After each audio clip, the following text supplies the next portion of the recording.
ஜெய் வசவி. இன்று 76 மற்றும் 77வது ஸ்லோகம். எல்லோருக்கும் இனிய காலை வணக்கம்.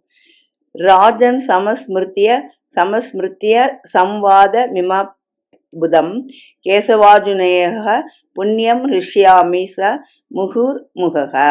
வேந்தே, கேசவார்ஜுனரின் வியப்புக்குரிய இப்புண்ணிய சம்பாதத்தை நினைந்து நினைந்து நான் மீண்டும் மீண்டும் மகிழ்வடைகிறேன். சஞ்சயன் அடைந்த மகிழ்வு சாஸ்திரத்தின் மகிமையை குறிக்கிறது. நலத்தை அடைய பெற்ற நல்லார் அந்த நலத்தை நின்று உழைப்பிலா ஆனந்தத்தை அடைவது இயல்பு.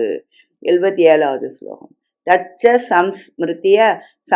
சம்ஸ்மிருத்திய ரூபமத்யத் புதம் ஹரேக விஸ்மமயோ மே மகான் ராஜன் ரிஷ்யாமி ச புனக புனக.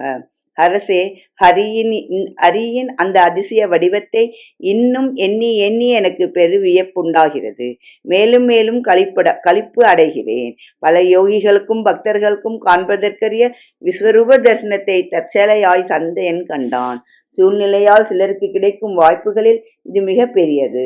விஸ்வரூப தரிசனத்தின் ஒரு சிறு பகுதியை காணாத ஜீவன் ஜகத்தில் இல்லை. வியப்புக்குரியதும் மனதை மேல்நிலைக்கு கொண்டு போகக்கூடியதும் எதுவானாலும் அது இறைவனுடைய மகிமையேயாம். ஒவ்வொரு மனிதனுக்கும் அத்தகைய காட்சிகள் கிடைக்கின்றன. பெரும்பாலாருக்கு அவைகளை பயன்படுத்தும் வழி தெரிகிறதில்லை. திரும்ப திரும்ப அக்காட்சிகளை பற்றி நினைப்பது ஒருவித தியானமாகும். மனது அதனால் நன்கு பண்படுகிறது.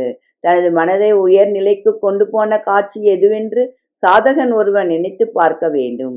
பிறகு அதை பக்தியுடன் ஞாபகத்துக்கு கொண்டு வர வேண்டும். நன்றி, வணக்கம். இப்படிக்கு லதா ஸ்வரூபம் விருத்தாச்சலம்.